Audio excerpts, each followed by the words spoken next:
What is going on, everybody? And welcome back to the final word with MattyB here on the It's a Wrap Sports Network. With your boy MattyB on the call on this beautiful Tuesday, November the 12th, 2004. A lot to get into tonight. A lot going on. We haven't been on the air as a show since Sunday night. Last night I had post-game duty, so no show last night. So I am back tonight with a vengeance, with a lot of stuff to kind of chew off, right? Or chew on, I guess. I don't know, chew off, probably wasn't the right word. So let's run it down. We got, of course, your day in Philadelphia sports history, a trifecta of events that occurred on this day in Philadelphia sports history. We're going to get into a little bit more Eagles on their quick turnaround for the Thursday night clash for first place in the NFC East against the Washington Commanders. I also want to discuss some of the renewed Super Bowl hype or Super Bowl talk that surrounds this football team now that they have won 5 in a row and have ascended to the number 2 seed in the NFC behind the Detroit Lions. I also want to bring up the interesting point of Nick Sirianni all of a sudden being considered a winner and a good head coach, because I would like to talk a little bit about that. We have some Phillies news to talk about, maybe not so much Philly stuff. Oh, we do have one Phillies bit of information, as well as some Major League Baseball information and news that's coming down tonight. This is award season in the MLB, and tonight the league announced its Silver Slugger Award winners, and yes, there's a Philly on that list, and we'll get into that. We'll do a quick little wrap-up with the Flyers as they coming off that big victory over the San Jose Sharks last night. And MattyB's card review and our Flyers prospect of the night segment will also be featured here tonight on this program. A busy night, so let's not waste any time. Remind everybody that everything on this show is brought to you by the It's a Wrap Sports Network, a grassroots, homegrown Philadelphia sports talk station network. I guess the station would be kind of where we're headed, hopefully, before I die. As we are growing this network from the ground up, we need the support, all the support we can possibly get. Please like and subscribe on our platform, on our YouTube, our Facebook. We don't have a X account yet, but just please like and subscribe where you see our stuff, because it would help us tremendously, and it will help me tremendously as well, because seeing how I am the Lord and Master of It's a Wrap Sports, this is my Titanic, if you will. Hopefully I don't hit an iceberg anytime soon.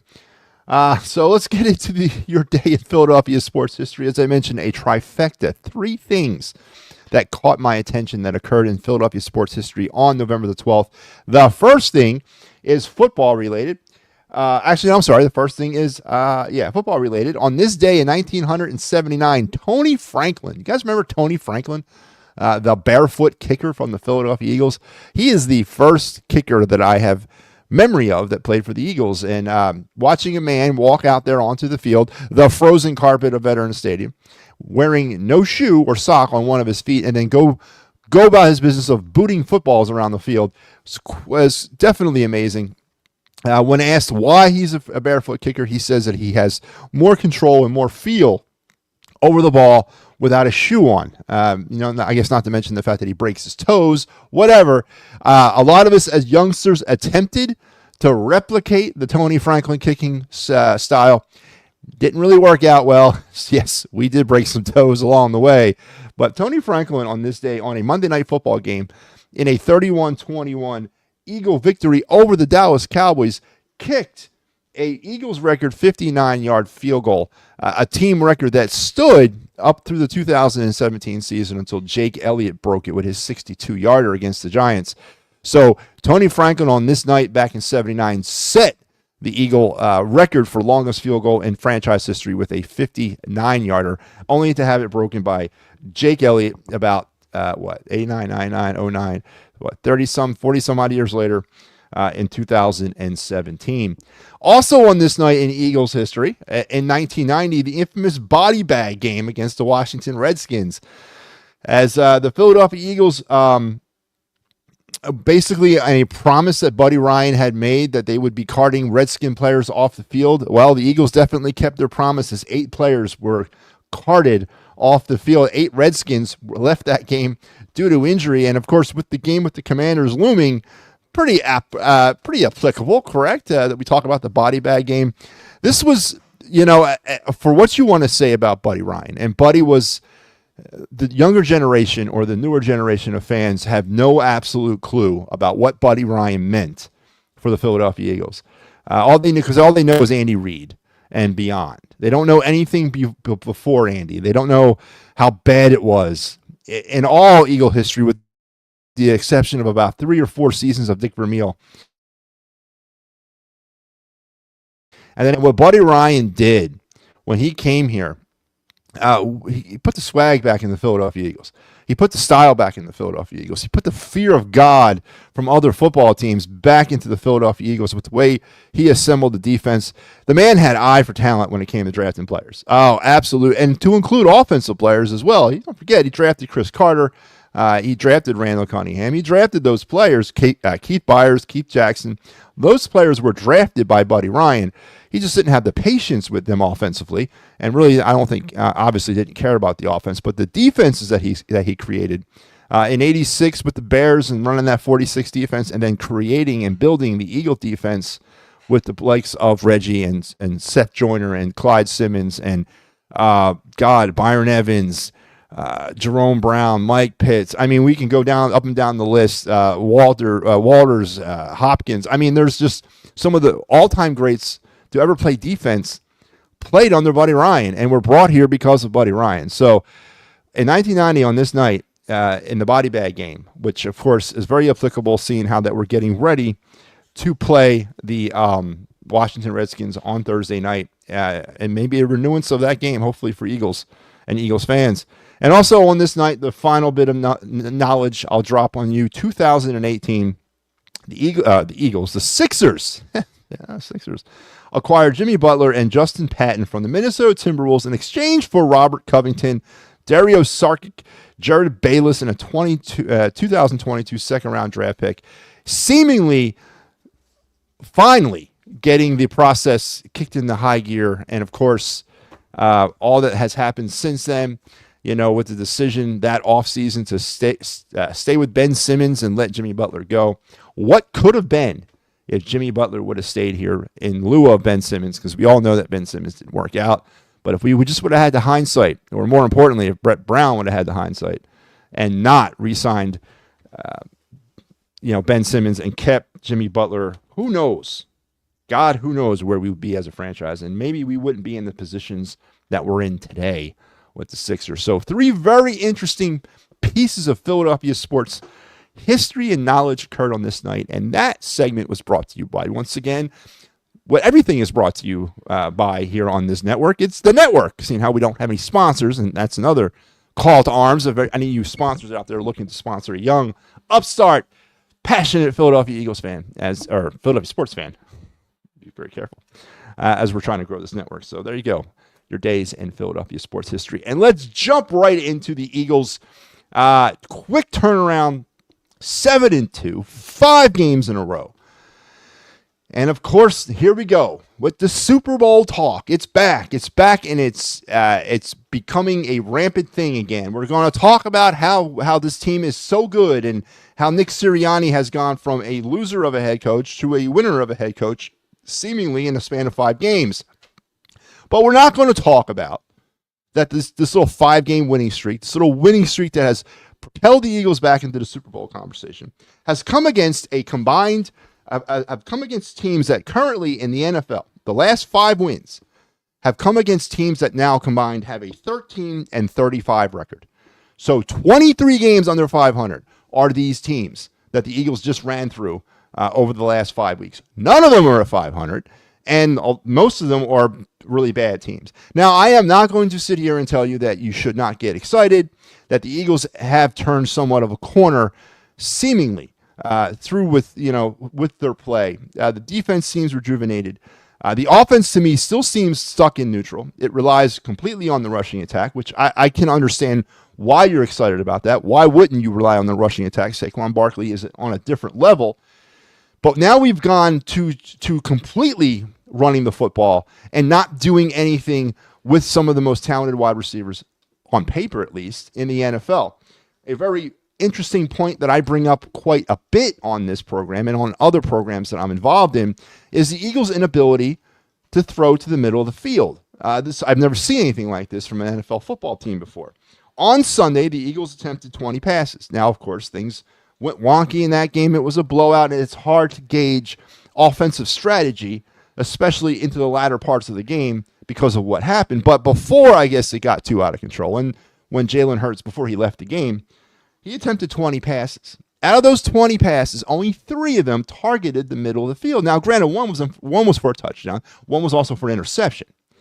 So out of 20 passes, only 3 of them targeted the middle of the field. For the season, the Philadelphia Eagles have attempted 285 passes. 285 passes, and only 28 passes all season have been targeted with the middle of the field. A lousy 8.3%. The Eagles are using the middle of the field with their aerial pass attack less than 10% of the time this season. And on Sunday, they used it 6.6%. And again, they just ran through 5 teams that have a combined record currently of 13-35. So it's hard for me to sit there and say, oh, yeah, let's go. Let's get to Broad Street. Let's get our spots, because it's going to be a Super Bowl type of season.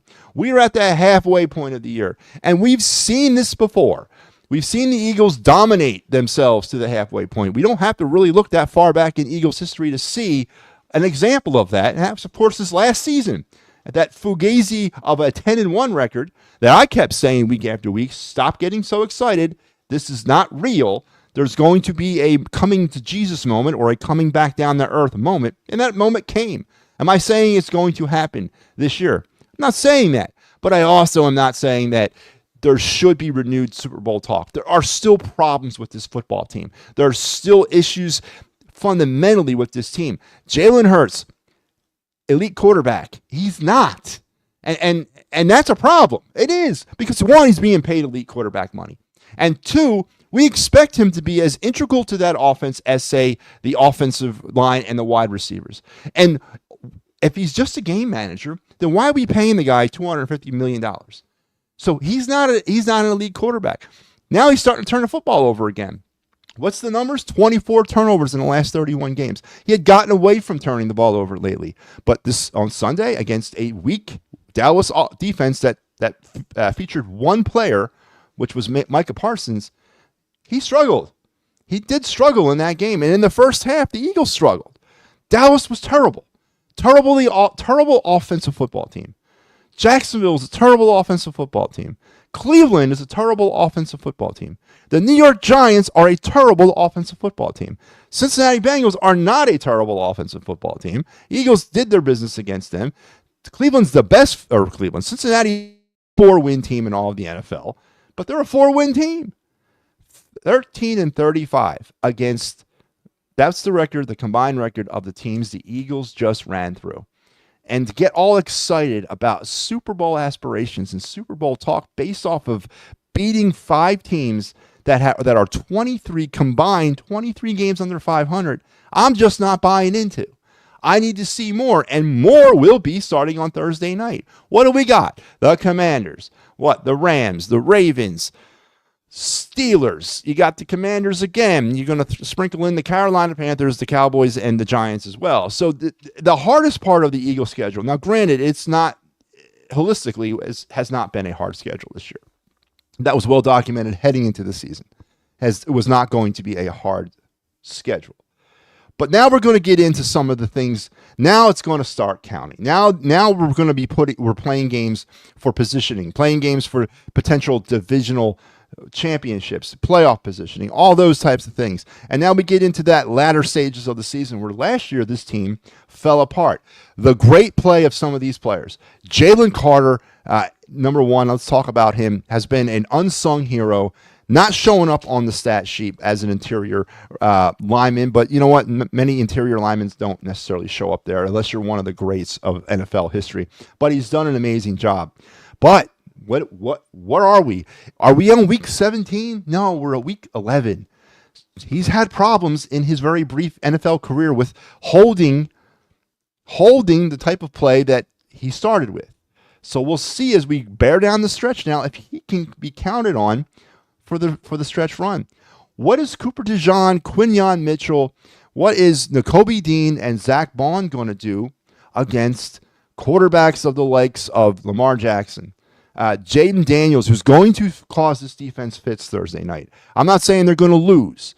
I'm just saying Jaden Daniels is going to cause the Eagles defense fits because they haven't seen a quarterback like this in a while, not since, I guess, Jordan Love, way back in week 1. And they haven't really played against too many all-pro quarterback types. What, one in Burrow? So we got the likes of Lamar Jackson coming up. We got Daniels twice. We got Matt Stafford to a lesser extent. I got it. He's kind of, But we're going to be dealing now with some quarterbacks that know how to win. And we're going to be dealing with some young quarterbacks that we don't quite know yet, and neither does the NFL. So, yes, get excited. Yes, be thankful that the Eagles have pulled themselves into relevancy. But it's week 10 or week 11. We're heading into week 11. We've been down this road before, and we've been down it like a year ago. And I could pull up some of the audio. Some of the Eagles are going to win a Super Bowl. The stoicness of Jalen Hurts while sitting on the sidelines watching the team choke away a lead to the Buffalo Bills down the stretch, and then only to win it in overtime. I was told that is the look of a leader. 2 weeks later, it was a look of a loser as the season was unraveling. So just pump your brakes and enjoy it. But I'm still maintaining this team is an 8-9 football team. I still maintain that. I still maintain they're a 500 team. Now, the prospects of them going 8-9 are looking pretty slim. It would have to be a catastrophic, worse than last year's fall off for that to happen. So do I necessarily want to change my record prediction? I could be tempted to. 10-7 will probably be right now the more legitimate, I think, as we roll down the stretch of the season for the Eagles to finish up. Definitely a playoff team. I don't think they'll win the NFC East. I think the Commanders will. Eagles will be probably a wild card team. I think I selected them as a wild card team. Even at 8-9, I selected them as a wild card team because I was not on board with the NFC as a dominant conference at all. But I don't think the Eagles are going anywhere deep into the playoffs. They just, to me, are too incomplete. And yes, that leads me to the final piece of my Eagles pump your brake puzzle. The head coach. Okay, the head coach. I'm sorry. He's a clown. He's an absolute clown show. He's won a few games. He's won a lot of games over this course of his career as a head coach. I heard somebody tell me today, Nick Sirianni is a winner.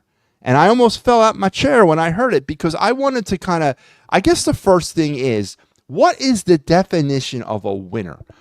And this is the major point that I have, the major sticking point that I have with Philadelphia specifically when it comes to this topic. What is a winner? In my eyes, a winner is the Vince Lombardi Trophy holder. That is a winner. And there is no other winners other than that. There's one every season. The guy or team or whatever who comes out of the smoke and the fire holding that trophy. And right now, currently, that trophy rests in Kansas City. It doesn't rest in Philadelphia. And it hasn't rested here since 2017, 2018. And Nick Sirianni was not on that team at that time when the Eagles won the Super Bowl. Nick Sirianni, by my definition, and by definition of the word winning, is not a winner. He's got an above 500 record as a head coach. He's not a winner because he hasn't held the Super Bowl trophy. And I'm sorry, people are going to fight back on me and say, well, you're unrealistic about your expectations. I mean, if it's unrealistic for me to want the Philadelphia Eagles to win a Super Bowl, if that's an unrealistic expectation, and if that's my bar, winning a Super Bowl, and you think my bar is set too high, we need to take a serious look at ourselves in the mirror as Eagles fans, because I don't remember ever growing up in Philadelphia when I did, wanting to be the second place team or settling for making the playoffs or settling for being over 500. It was always about winning Super Bowls, always about winning World Series, always about winning Stanley Cups, always about winning NBA championships, always been about that. And we're devoid of that in this town. So to sit here and tell me Nick Sirianni is a winner is just not true. He's not. He's got a lot of wins, but when it counts, he's got the loss. And that, unfortunately, makes him a loser until proven otherwise. And no, I am not on board with Nick Sirianni because Nick Sirianni will find a way. You heard it here first. He will find a way to Nick Sirianni up a game that's probably going to mean a lot as we get into this time of the season. Football season begins on Thanksgiving. A lot of people say that. I think we can say the football season will probably start for the Eagles on Thursday night against the Washington Commanders with first place on the line. As we roll down this stretch of games, Nick Sirianni is going to do things, not one, not two, but multiple things that are going to piss people off. He's going to do Nick Sirianni type things. And I think, ultimately, that's going to lead to the demise of this team.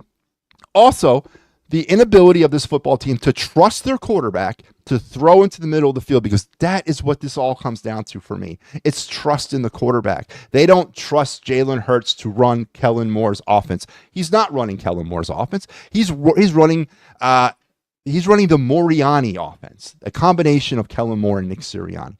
It's an offense designed to his current skill set in order as it pertains to running an offense. Jalen Hurts has not been given the opportunity to throw slants. Everyone's up in arms. Why aren't we throwing the slant more? Why aren't we throwing the quick hits? Because quick hits and slants require timing.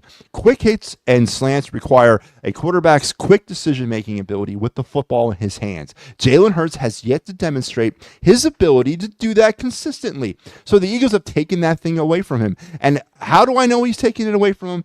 Because of the numbers. The fact that the Eagles have only thrown to the middle of the field 28 times through 9 football games tells me that they've taken that away from him. And now it's going to be everything on the outsides. Everything's going to be a 50-50, a hero ball, or a deep post pattern.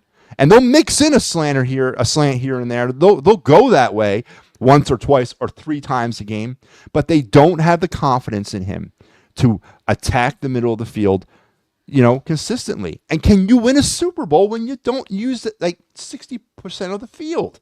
I just don't think that's going to happen. And somewhere down the line, someone's going to expose that. Someone's going to find a way to neutralize A.J. Brown and Devontae Smith on the edges or on the corners and force the Eagles to have to either throw the ball to the middle of the field or go to a complete rush-heavy package. And if you're down by a couple touchdowns or if you're down by 10 points, you can't afford to run the ball consistently at that point because now you're fighting from behind. So right now it looks great, and it makes for great news, and it makes for great stories, and it makes for great headlines. But the Philadelphia Eagles and their offense's inability or lack of trust in their quarterback to attack the middle of the field is negligent. It's criminal, and it is not something that a Super Bowl champion does. It's going to get exposed at some point in the season, and I'm surprised it hasn't been exposed up to this point. Now, it could be because of the 13-35 combined record of the teams we just ran through, and now that we're going to be getting into some of the more elite teams in the NFL, as many of the elite teams that are on our schedule at least, are those teams now going to force Jalen Hurts and the Philadelphia Eagles to attack that middle of the field, or are they going to force the Eagles to go to a complete and take away the only offensive threat that they have through the air, which is down the sidelines? Folks, I'm telling you, all this is great. 7-2 is awesome. You have to win. You have to beat the teams that are in front of you, and I get that. And that's something to be excited about because they've done that. But stop with the Super Bowl talk. Stop with the Nick Sirianni shouldn't get fired talk. No, it's still a problem. And this is what happened last year. This is exactly what happened last year that got Nick Sirianni another year. And I hope I hope whatever does happen this year, it doesn't preserve Nick Sirianni for another year. And I still want his counterpart, Howie Roseman, fired along with him. So enjoy the 7-2 start. Enjoy that. But I'm telling you, there's still some fundamental flaws with this football team right now that are not, in my opinion, are going to hold them back from winning a Super Bowl. The first flaw is that they just went through a stretch of 5 games where the team's combined records were 13-35. And they struggled in some of those games to beat some of those teams. 2, they lacked the trust and the confidence in their quarterback to attack the middle of the field consistently, and you're not going to win a Super Bowl unless you do that. Why they don't do that? Because they don't trust Jalen Hurts' ability to do that consistently without turning the football over because he holds on to the ball too long. It's got to be timing. All those quick hitters and those quick slants that everybody wants, how are you going to do that when you don't trust your quarterback to run those progressions? And the number three thing is player durability. Yes, we've seen some great stories this season, some great play this season through the first half of the year. But we have a whole nother half a season left to play. Can these players endure? Can they maintain the levels that they're at right now? Jalen Carter had a problem with that last year. Jordan Davis is even on this football team anymore. Is it officially to say that Jordan Davis is a bust? Can Zach Bond, can he continue to play at the level he's playing at once teams begin to scheme for him? Once teams start to notice him and say, you know what, now we got to account for him. Can he overcome that, or can Vic Fangio counter scheme? Same thing with Nakobe Dean. Is that a fugazi? Is Nakobe Dean one slip away from another season-ending injury? A whole half of football left to play. And yes, 7-2 is something to be excited about. 7-2 is something to be very hyped about. But it is not a prelude to a Super Bowl. This team to me is not a Super Bowl team. I predicted 8-9 at the beginning of the year. Maybe I'm forced to change my prediction to 10-7. I'm not changing it right now. I still say 8-9 is legit. I still say there's a shot at 8-9. It would be as bad. They finish 8-9. It's going to be a worse of collapse than it was a year ago. So that means they would go 1-7 down the stretch. So and we saw that happen last year. So it's not like it hasn't happened before. But just wanted to come on and say, pump your brakes when it comes to the Super Bowl talk, and especially the talk that Nick Sirianni is a winner. Nick Sirianni is a loser.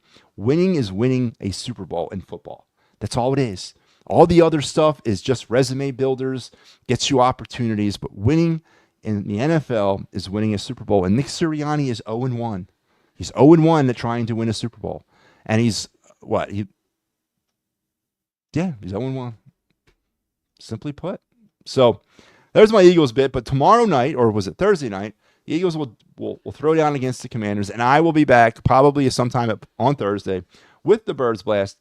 Maybe with Kyle Quinn, maybe not. We're trying to work out some scheduling issues. So there's the promo. There's a little slide here. So Kyle may be here and he may not. But I guarantee you, come hell or high water, there will be a Birds Blast on Thursday at some point as we get ready for the Commanders game on Thursday night. A busy day on the network on Thursday. But there you have it. There's my Commanders and there's my Eagles rant for the day. Stop with the Super Bowl talk. Stop with it. Enjoy the moment as they are at 7-2, but see what they really are and see what they still have some fatal flaws with this team. And I'm just not in. I won't be, because I don't believe in the philosophies. I don't believe in the personnel. And I don't believe in the coach or the GM. So stop with all the Super Bowl talk. All right, let's pivot now. Let's go to baseball. Damn, it's really good to talk about baseball as it's award season in the MLB as Major League Baseball has started to give out their awards. Actually, we're kind of deep into this award season. I didn't realize so many things have already been given out. Let's kind of recap a little bit of what's been handed out here. Let's go back. Let me go on the bottom of this thing here. So starting on October the 28th, the MLB gave out its first postseason award. It was the Roberto Clemente Award. It was given to Salvador Perez of the Royals. It's an award to a player who represents the game of baseball through extraordinary character, community involvement, and philanthropy. So Salvador Perez from the Kansas City Royals, their catcher, was this year's Roberto Clemente Award winner. November 3rd, we already talked about this. They gave out the Gold Gloves. There was a couple of Phillies nominated. None of them won. We went over the Gold Gloves already. So they gave out the Gold Gloves on November 3rd. On November 5th, they gave out the Executive of the Year. It went to the Brewers GM, Matt Arnold. He won the Executive of the Year. November 8th, the Platinum Gloves were awarded. They were awarded to Cal Riley of the Mariners, and Brewers second baseman Bryce Terang were named the Platinum Gold Glovers of the AL and NL. It's like the Uber Gold Glove winners, like the really good fielders. So they got their awards on November 8th. And then tonight, the Silver Sluggers were announced by Major League Baseball. Let's go to that right now. Let's talk about the Silver Sluggers. First, we'll go over the American League Silver Sluggers. Salvador Perez from the Kansas City Royals is your catcher. Vlad Jr. from the Blue Jays is your first baseman. Jose Altuve from the Houston Astros, your second baseman. Jose Ramirez, the Cleveland's third baseman. Bobby Witt Jr. wins for the Kansas City Royals for shortstop. Aaron Judge, one of the outfielders for the Yankees. Juan Soto, the other outfielder for the Yankees. Anthony Santander of the Baltimore Orioles with his first Silver Slugger. Brett Rooker wins the DH award for Silver Slugger from the Oakland A's. The guy that he hit like 8 home runs out of Citizen Bank Park in that weekend that they were here this summer. Josh Smith from the Texas Rangers won as the utility player. And the team, the Silver Slugger team of 2024 in the American League was the New York Yankees. And there you have your American League Silver Sluggers. Let's go to the National League now. William Contreras, Milwaukee's catcher, was your Silver Slugger catcher. And yes, Bryce Harper, his 4th Silver Slug Award winner. Silver Slugger Award. He was the first baseman for the National League. Kento Marte was Arizona's second baseman. Manny Machado wins it for the Padres for third base. Lindor for the Mets at shortstop. Jackson Merrill, San Diego's, was one of the outfielders. Teoscar Hernandez was the other outfielder. And Prefer for the Padres was the third outfielder. Shohei Ohtani was your DH. Mookie Betts, your utility player. And your Silver Slugger team for the National League was the world champion Los Angeles Dodgers. So there you have it. MLB's 2024 Silver Slug Awards. Silver Slugger Awards. And we got a couple more awards coming up here. I believe the 14th is a big day. Let me bring this up. We still have the awarding of the ALCS, the AL MVP, the NL MVP, the Hank Aaron Award winners, Cy Young, Comeback Player of the Year. We got a whole bunch of awards on the Rookie of the Year. The 14th is going to be a big day when we get about 4 of them are going to be announced. I know Zach Wheeler is in the running right now for Cy Young considerations, so we'll see how the Phillies do. So far in the 2024 postseason award season for the Major League Baseball, Bryce Harper gets his 4th Silver Slugger award as the first baseman for the Phillies in the National League. So that's the first Philly to win an award this offseason for the Phillies. So congratulations to Bryce Harper for winning the Silver Slugger award. Oh, hey, Barbara, how you been? I haven't seen you in a while, Barbara. Everything okay? And she says Silver Sluggers. Yeah, it's hard. It's a tongue twister, Barbara, and especially when you say it like 25 times. It's tough. But Bryce Harper wins the Silver Slugger Award in the National League. So, all right. Oh, yeah, we also have the Manager of the Year coming up. So I believe all the awards will be given out around November 22nd, I think is the last day for the last one. But the 14th is a big day. There's like 5 of them being awarded. The Phillies are in consideration the Cy Young Award. They're not necessarily, there's no Rookie of the Year considerations. I don't think Rob Thompson is in consideration for Manager of the Year. He might be, I'm not really sure. I do know, though, that 9 Phillies are currently finalists on the NL Team of the Year. When they do like their all NL team, 9 Phillies are finalists on that list. So we'll probably get a few Phillies that make the all NL team this year, as the all NL AL teams are based off of regular season stats only, not what happened in the postseason. So I know Bryce Harper's on that list, Trey Turner's on that list, Alec Boehm is on that list, Hoffman for the bullpen is on that list, Suarez and Christopher Sanchez are both on that list, Zach Wheeler's on that list, Trey Turner's on that list. So there's a bunch of Phillies who are finalists on the all NL team for this year. So that comes out, I believe, on the 14th as well. So there could be some trophies coming for more Phillies, hopefully this season. There you have my MLB check-in. I'm watching the Sixers. Maybe I shouldn't, though. Yeah, I was watching it a little bit too, Barbara, but it was like 54 last time I saw.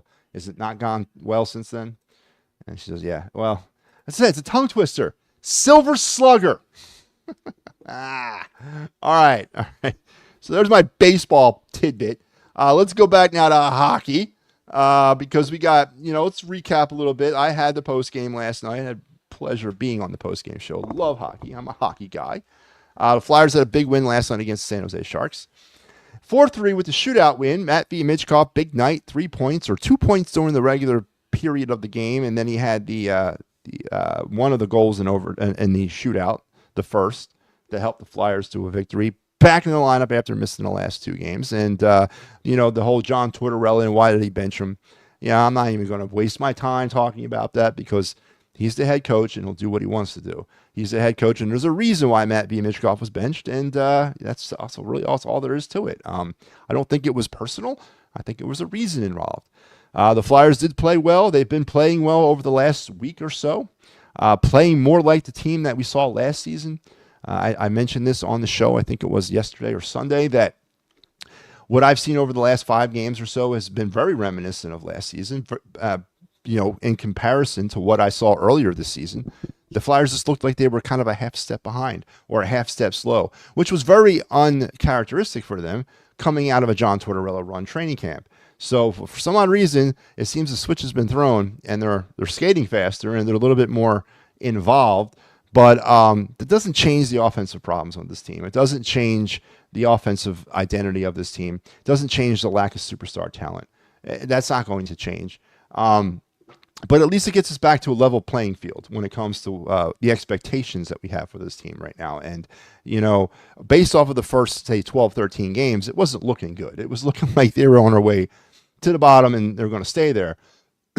But based off of the last 5 games, they're now 6-8-2, kind of making a little bit of a push to get back into relevance.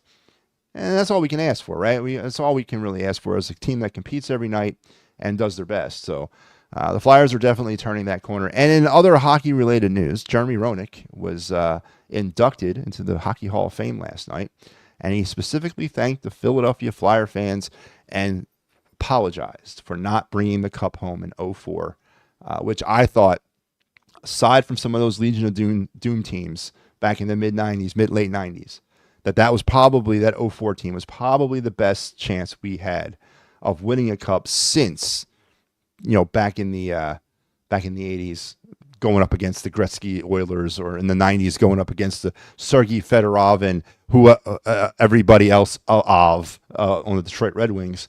That 2004 team was a special team, and they just, they failed to do it. But he actually thanked the Flyer fans and apologized for not bringing a Stanley Cup home, and I give JR a lot of credit.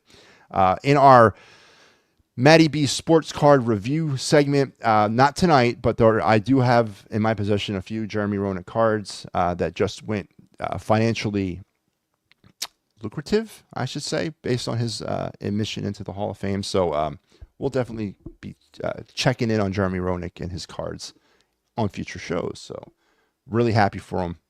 Glad he is in the Hall of Fame. We blew a 3-0 lead, but in winning the shootout, we got to get regular wins for the playoffs tiebreaker. Barbara, again, I don't want to burst your balloon, and I don't want to be that guy at the party, but blowing a 3-0 lead, and that was, they came out to that, and I don't know if you watched the post game last night, but I was very critical of that. They were up 3-0, but the amount of scoring opportunities the Flyers had in that game, they should have been up 15-0. They just couldn't finish, and that's part of their offensive identity. And unfortunately, that's what they are. They just a team that can't finish because of talent. They just don't have the talent. And last night, up 3-0, shoulda, coulda, woulda, put away the Sharks. The Sharks had no reason to be in that game. They were coming off of, there was a second game of back-to-back. They had won the night before 1-0, so they were skating their asses off against the Devils. They had to come right into Philadelphia and then do the same thing. And the Flyers were starting to skate them out of the building, and due to the Flyers' lack of finishing, and now Vanacek, you can give him some credit for that as well, but they couldn't finish.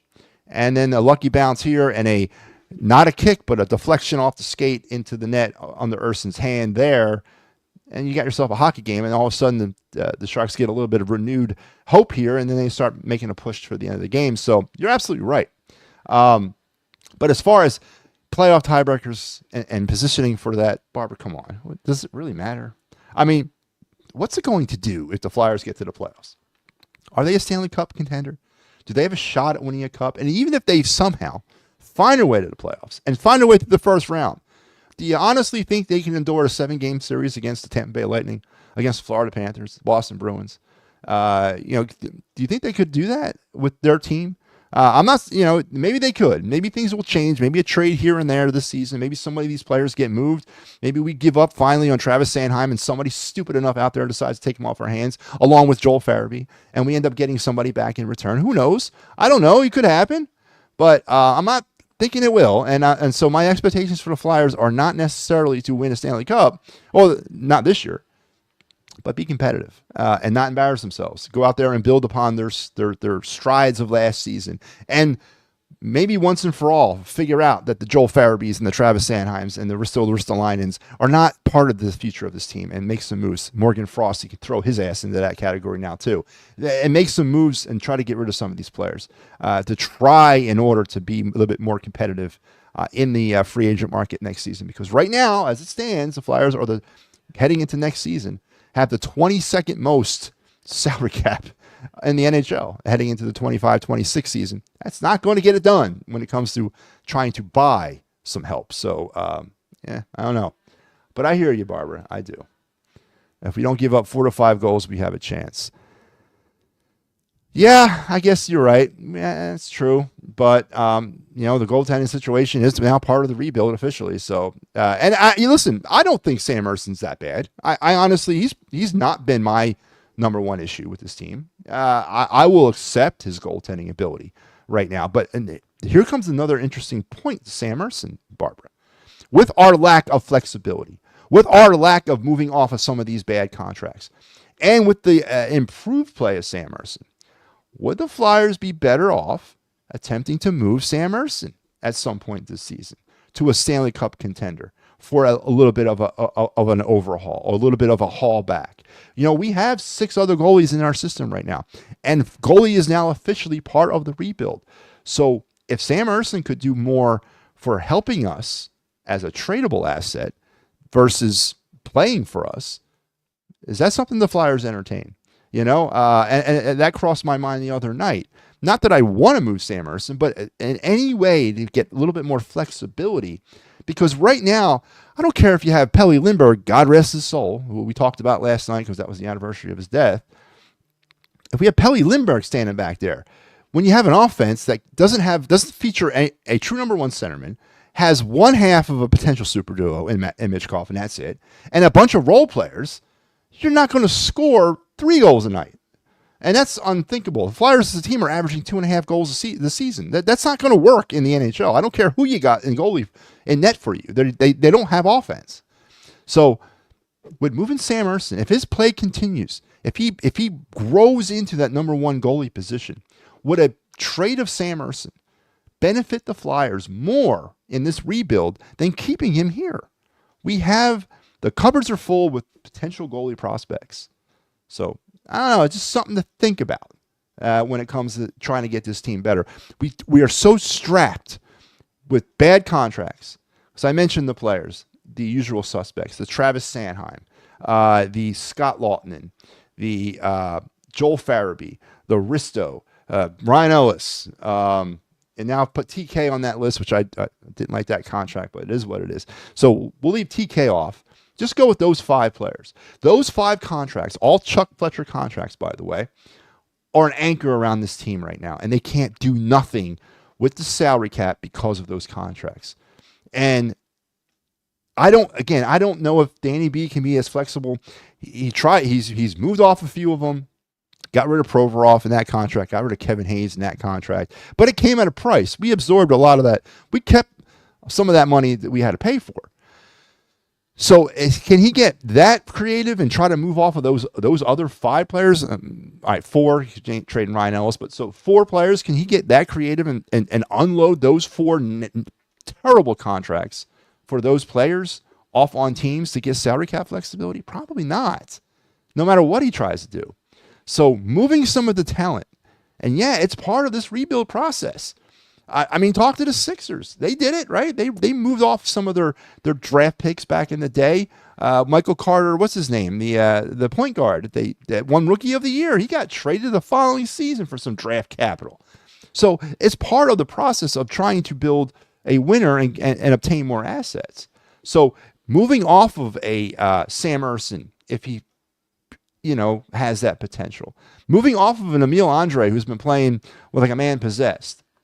moving off of a player like, some of the younger players, Tyson Forster, who I'm not bought in on anyway, but moving off some of those guys just to give assets back, that's not out of the question. That's not off the table. It's got to be on the table if they want to accelerate this rebuild, and that's the only way they're going to be able to do it, because they're not doing it through free agency. And it takes too long in the NHL to grow and cultivate draft picks.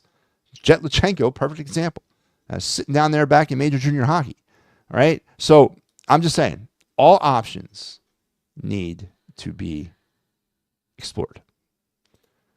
Freddie Burns, Fred, how are you? That's awesome he said that. Yes, it was pretty awesome that he did say that.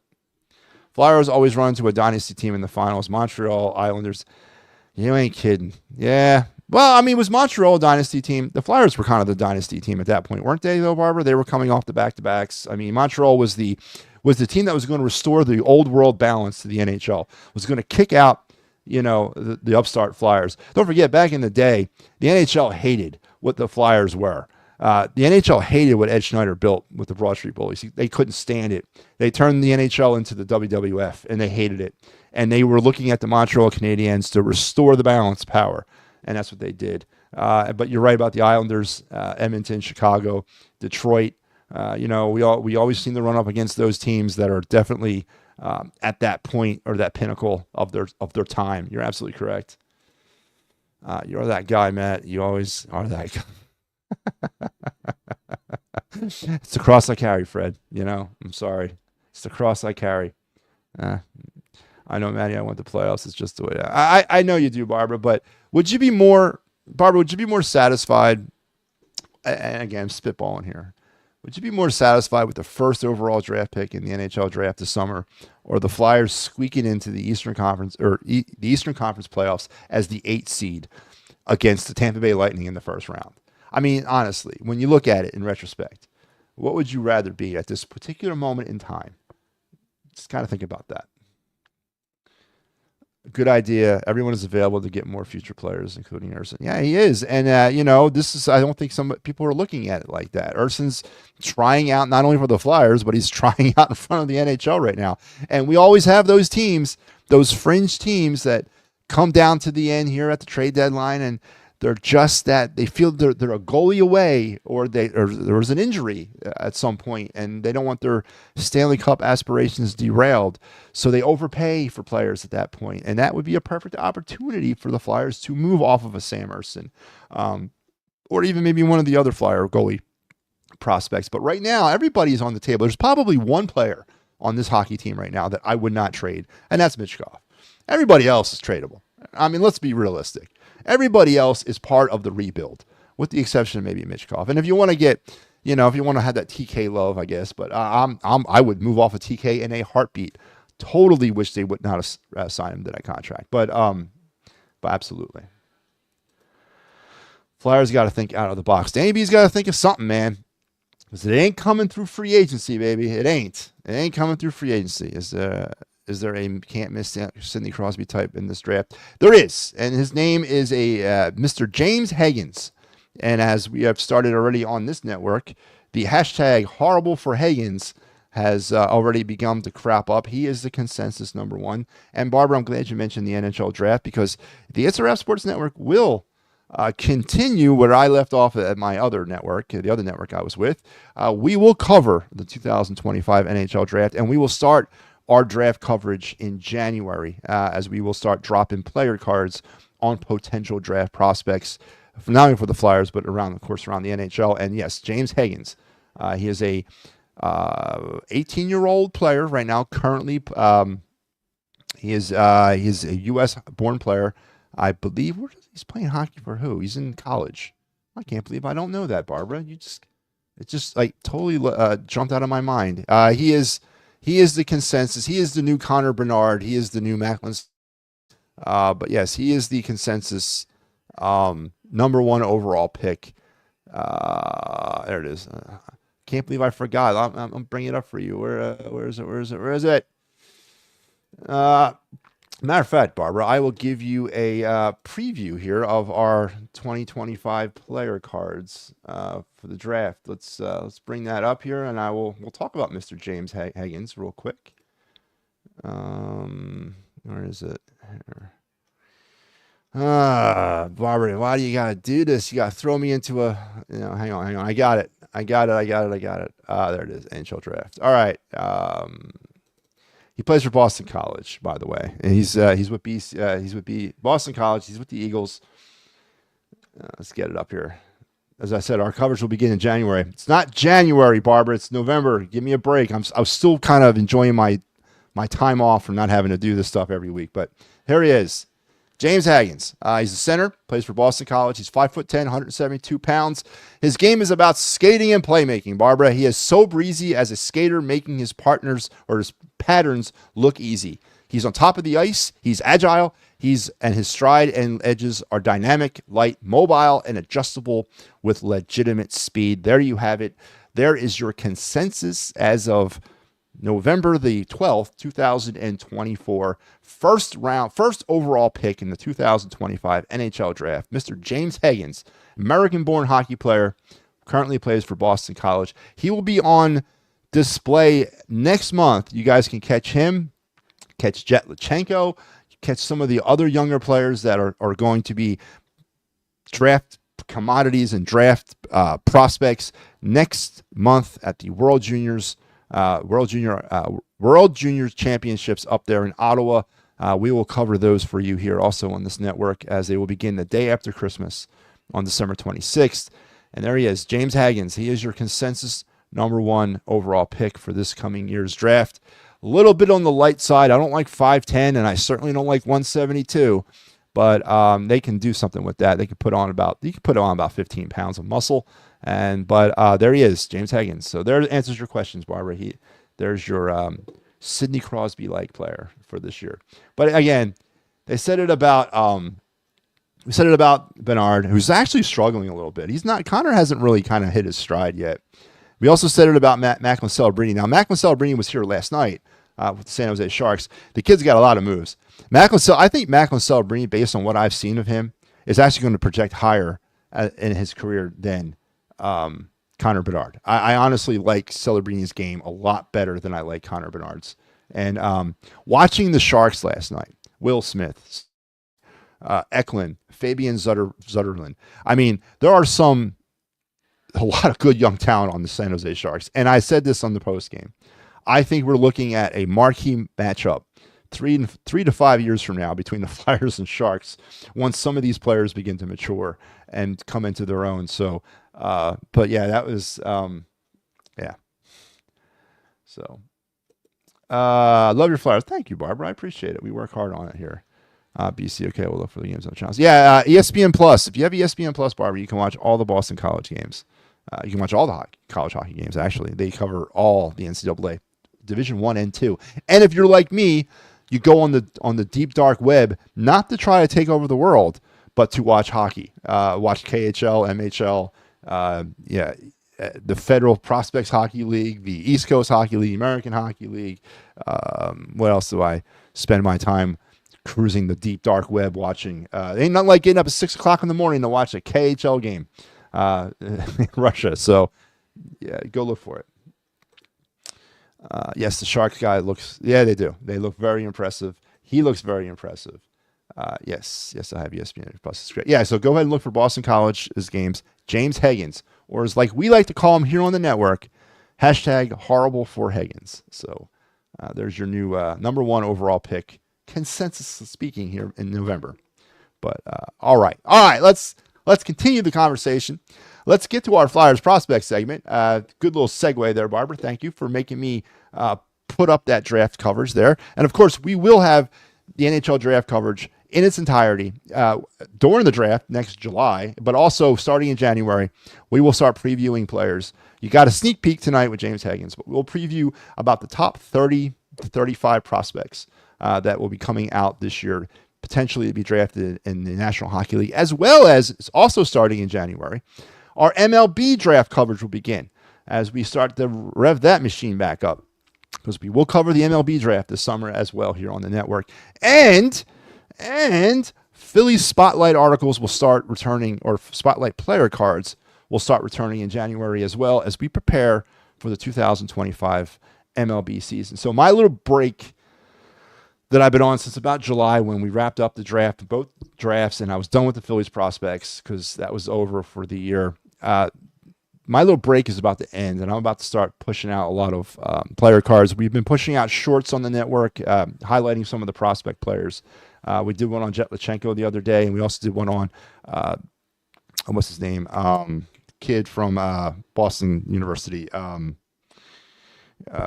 Devin Kaplan. We did a little short on him.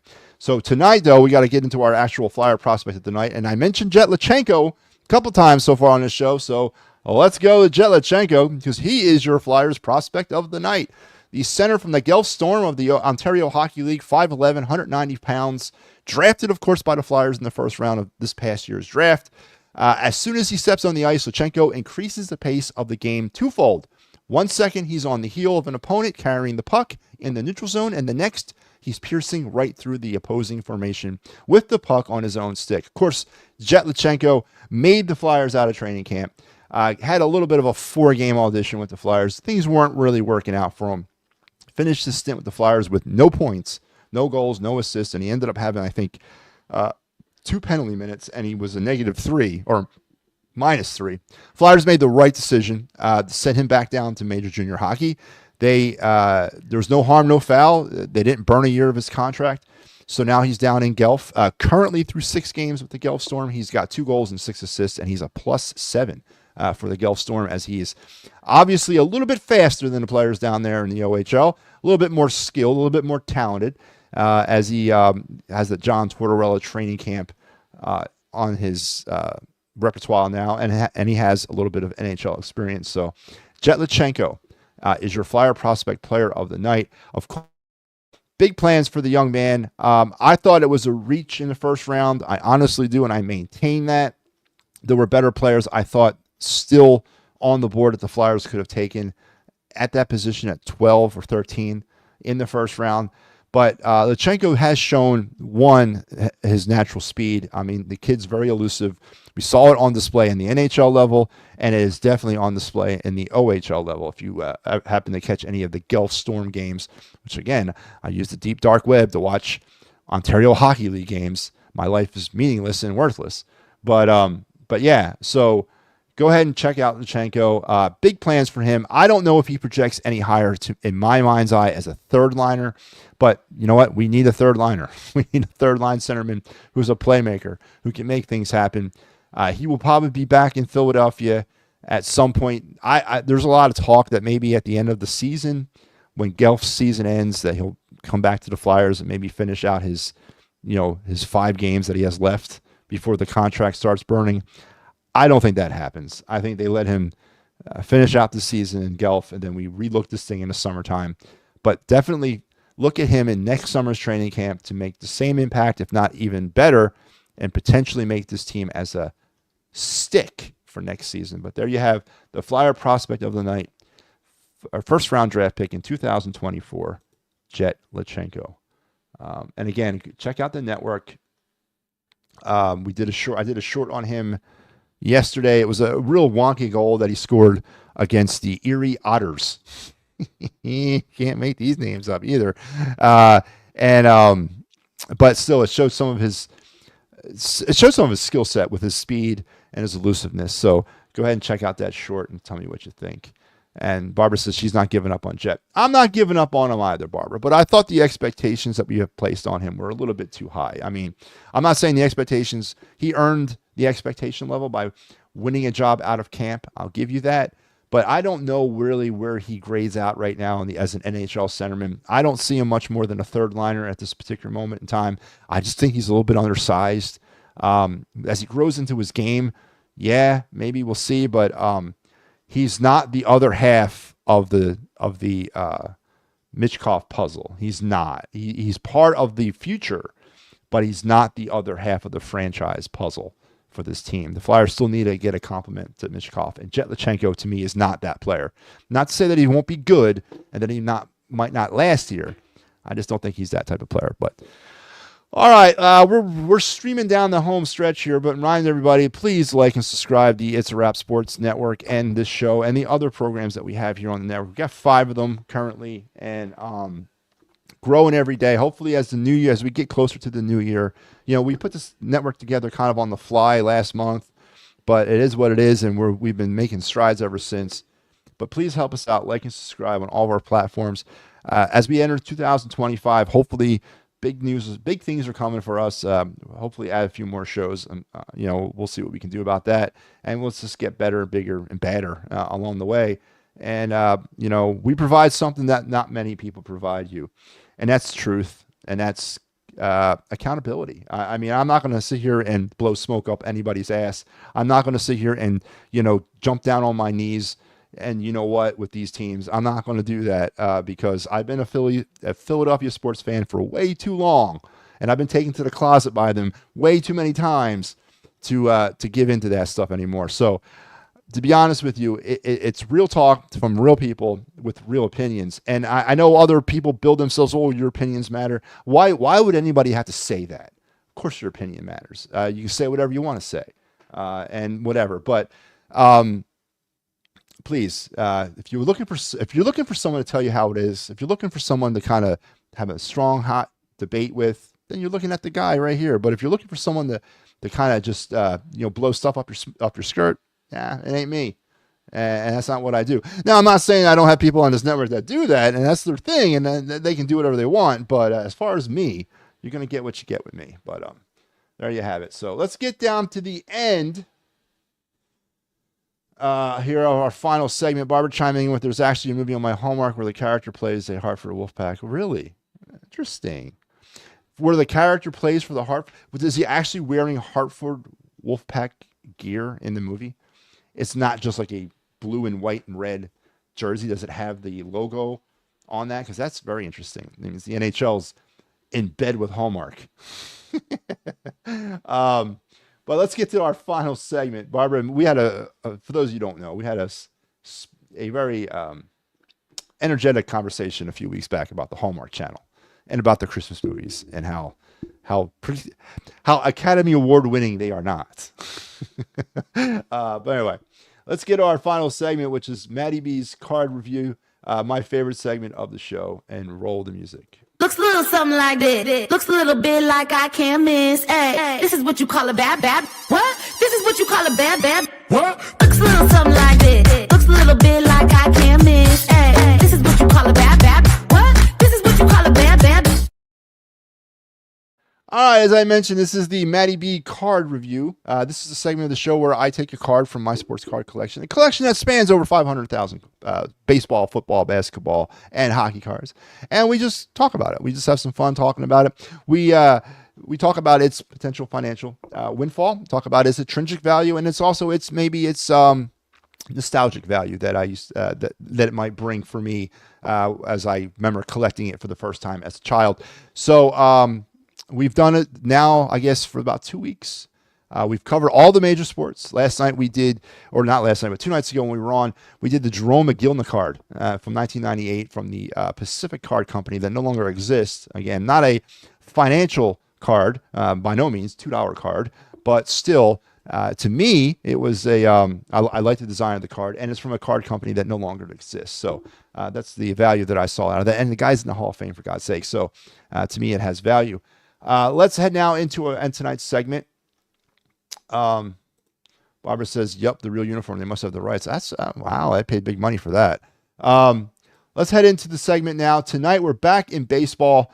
And this card to me, this was a card that actually my stepson picked up a couple years ago. And I was actually at the show where he got it. He got it for a steal. And we're going to talk a little bit about it here tonight. This actually has some financial value. It's the 2015 Bowman Dansby Swanson prospect card. Of course, there he is in his Arizona Diamondback uniform. Interesting enough, Dansby Swanson, for those of you who don't know who Dansby is, and most of you should know, especially if his claim to fame when he was a Brave, was drafted by the Arizona Diamondbacks, but never actually played a game for them. Was traded in 2016. Just a few months after being drafted by the Diamondbacks. He was drafted in 2015. He was traded in 2016 before even suiting up for the Diamondbacks to the Braves, where he played for the next 4 or 5 years before being traded to the Chicago Cubs last offseason, or being traded or signed. He's a Cub now, all I know. But this card is his prospect card. In 2015, the Bowman, which of course is a part of Topps, put out some prospect cards based on that year's draft picks. Now, this card is not the card that I'm going to show you. I have the one from 2015, or it came out in the it was part of the 2015 set. It came out as an auto card. Now, Topps started doing this auto thing probably around 2013, where they would put a select group of cards and it would be autographed by the player. And it would be randomly placed in a pack, and then you would have an opportunity to pick it up. Well, this is the auto version of this card. This is actually signed by Dansby Swanson, authenticated by Topps, because that's what they do. And this card as an auto is valued at about $100 as a PSA 9. Again, all my cards are raw. They're not graded, but this card as a PSA 9 is valued at about $100 as an auto. Now, this card specifically that you're looking at is about $10 without the auto as a PSA 9. So this is I would say this is one of my more valuable cards financially in the collection. This is the actual card right here. As you can see, I'll put it up here in the camera. You can see the actual auto there. That is a signed card from Dansby Swanson. This was not, I didn't run Dansby down and say, hey, will you sign this card? No, this was a promo of Topps, where they would have select players sign cards and then put them in random packs, and you would be lucky enough to get one, because here on the back it actually says, congratulations, you just received a best of the 2015 autograph of Dansby Swanson from the 2015 Bowman's best baseball. It's back there. This was actually, if you looked at its prospect card, the card that I had up on the screen, the back had his stats, not this part, obviously.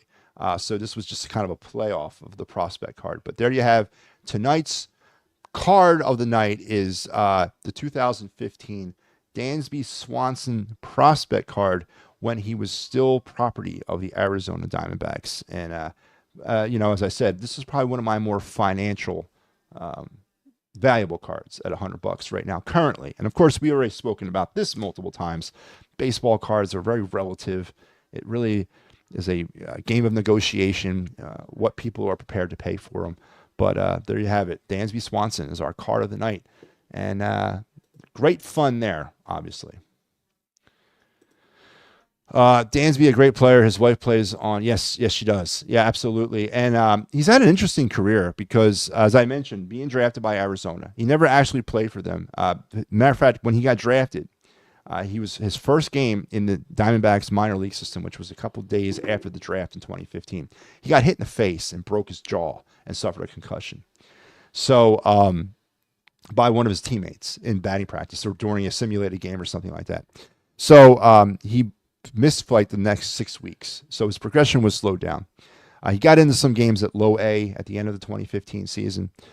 2016, he began in high A, and he really struggled. And that's when the Diamondbacks actually traded him in the offseason heading into the 2016 season. So whatever that face injury, I don't know, but it took him a while to get going. But he has definitely entrenched himself as one of the more up-and-coming stars in MLB. And as I said, having this card right now currently is a pretty financially valuable card for me. And again, but it's not all about the money. It really isn't.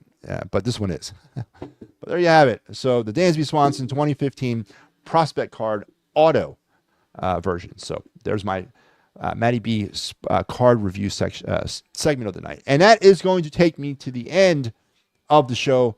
I want to thank Barbara, Freddie Burns, everybody else who tuned in for your contributions tonight. Big night on the show. Talked a lot about the Eagles and pumping you about the Super Bowl expectations of a team that just finished beating 5 teams whose combined record was 13-35. About a team in the Eagles that don't go to the middle of the field consistently. 285 passes attempted by the Eagles this season. Only 28 of them have targeted the middle of the field. We talked about a team whose head coach, even though has, won the last 5 games, is still in my eyes a clown. And the durability aspect of some of the players who have been playing really well, but this is not week 17, this is week 11. And we've seen it as recently as last season. Some of our players wilted down the stretch. So talking Super Bowl with all these factors, to me, is redunculous and not remembering recent history. So we also talked about Major League Baseball as their postseason award or their off-season of awards. Award season, God, continues. They gave out the Silver Slugger Awards tonight, and Bryce Harper garnered his 4th Silver Slugger. He won the first baseman in the National League. Tomorrow, a bunch of other awards are going to, or on the 14th, I'm sorry, a bunch of awards are going to drop. The Phillies are heavily represented in the NL the NL MLB All-Team Award for 2024. 9 Phillies are finalists on the All NL team for this year. So potentially we have some trophies to be collected. Zach Wheeler is also considered a finalist for the Cy Young Award. And I believe, if I ain't mistaken, no, Rob Thompson is not on the Manager of the Year. I don't think he is. I'll double check that. I don't think he is. But we talked a little bit about that. We did not talk about Alec Bohm, which I wanted to get into, but I kind of lost it. Alec Bohm, rumored he's being shopped around as the Phillies are looking to upgrade their roster, allegedly. We've already talked about that a little bit so far at the beginning part of the offseason about about my 2025 Phillies wish list, so to speak. And Alec Bohm is definitely not on that list. I think the Phillies would be better served to kind of move off of Alec Bohm, and if they can get something, that'd be great. Aiden Miller is the future at third base for this organization, and I just need 2 years to 2026-ish before Aiden Miller should be ready to assume his position as the third baseman of the future. And we also spoke about the Flyers, their bounce back, playing well. We talked a little bit about James Haggins in the NHL draft. Thanks to Barbara bringing that up. We went over our Flyers prospect of the night, did our card review segment as well. And don't forget, tomorrow I will be back for the final word. It'll be our final episode of the week because on Thursday we got Birds Blast with Kyle Quinn, with or without Kyle. I don't know if Kyle's going to be part of that, but some scheduling issues we're working through. But it'll be with or without Kyle. We got the Flyers post game, which I have, and we are not going to do a final word because of that. So big day and because we have Thursday Night Football. So big day in Thursday here on the network as Eagles and Commanders will get their thing going here on Thursday night.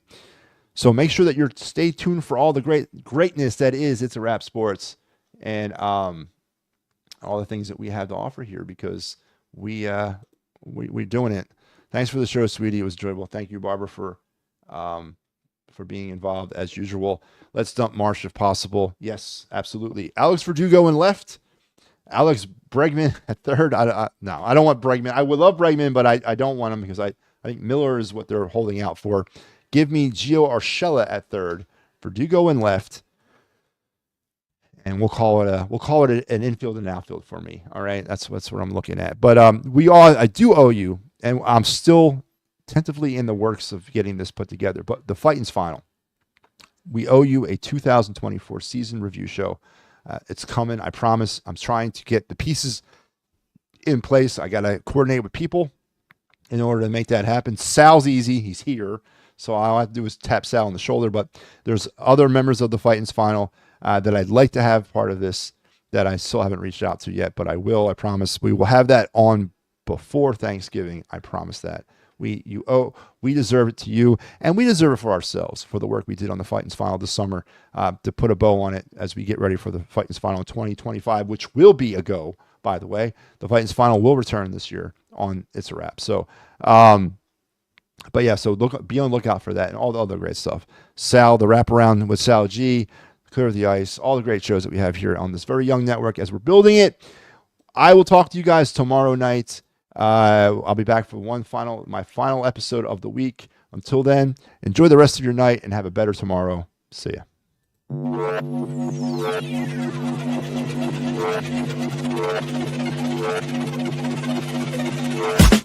been coming up hot for a minute. Everybody know the drop when I'm in it.